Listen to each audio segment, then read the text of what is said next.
ഒരു സുപ്രഭാതത്തിൽ വടകരയിലെ ജനങ്ങളെ ഞെട്ടിച്ചുകൊണ്ടാണ് ഷാഫി പറമ്പിൽ വടകരയിലെ ലോക്സഭാ സ്ഥാനാർത്ഥിയായി എത്തിയത്. വടകരയിൽ സ്ഥാനാർത്ഥിയാകുമെന്ന് ഉറപ്പിച്ച കെ മുരളീധരൻ തൃശൂരിലേക്കെന്ന് വാർത്താ ചാനലുകൾ ബ്രേക്ക് ചെയ്യുന്നു.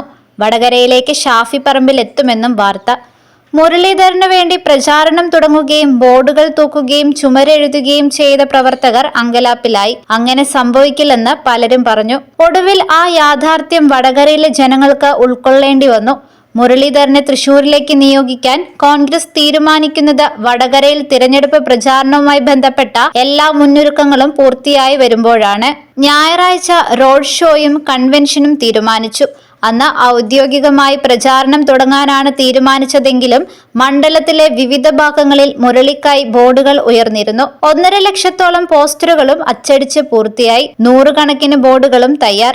പല സ്ഥലങ്ങളിലും ചുവരെഴുത്തും സജീവം. ഈ ഒരുക്കങ്ങളെല്ലാം പൂർത്തിയായ ശേഷമുള്ള മാറ്റമാണ് പ്രവർത്തകർക്കിടയിൽ ആശയക്കുഴപ്പം തീർത്തത്.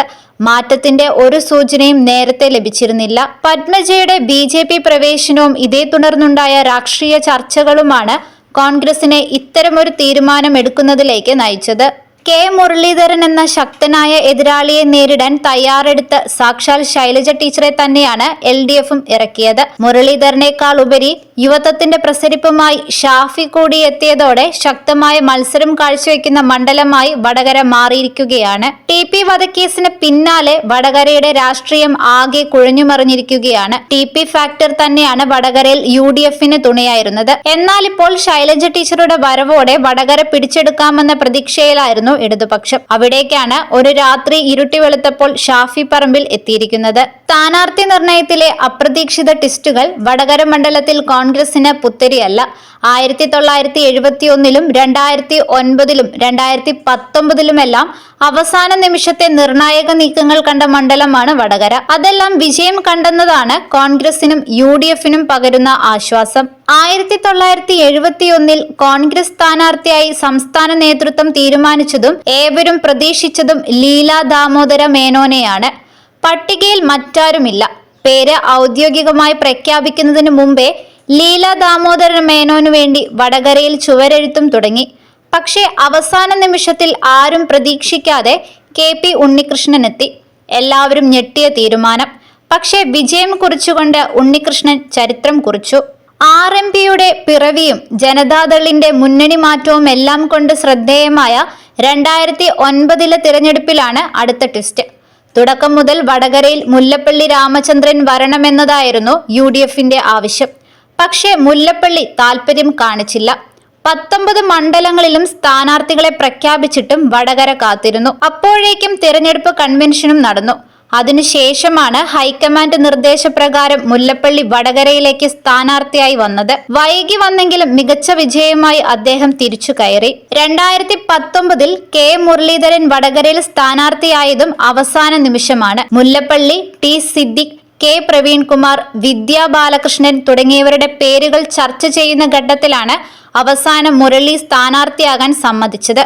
84,663 വോട്ടിന്റെ ഭൂരിപക്ഷത്തിൽ മുരളി വിജയിച്ചു കയറുകയും ചെയ്തു. ഇത്തവണ മുരളീധരനല്ലാതെ മറ്റൊരു പേര് കോൺഗ്രസിലും UDFിലും ഇല്ലായിരുന്നു.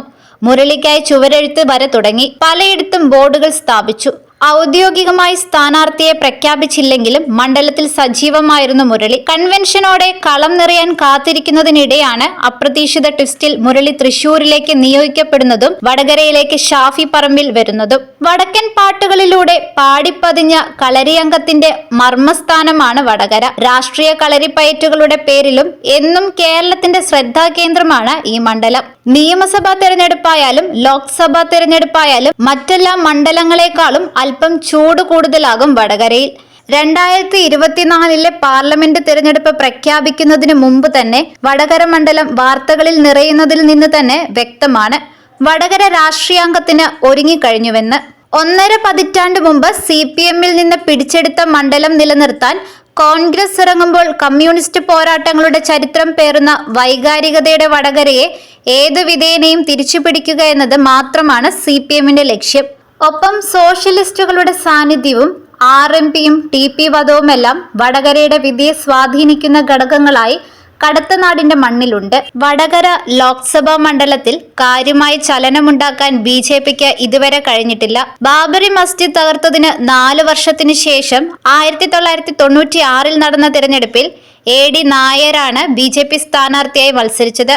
49,971 വോട്ടുകളാണ് അന്ന് BJPക്ക് ലഭിച്ചത്. അതുകൊണ്ട് തന്നെ അവർക്ക് മണ്ഡലത്തിൽ കാര്യമായൊന്നും ചെയ്യാനില്ല. പകരം ശൈലജ ടീച്ചറെ 2ാം സ്ഥാനത്തേക്ക് തള്ളി മുൻകാലങ്ങളിലെ UDFന്റെ ചരിത്രം ആവർത്തിക്കാനാണ് ഷാഫിയും ഒരുങ്ങുന്നത്.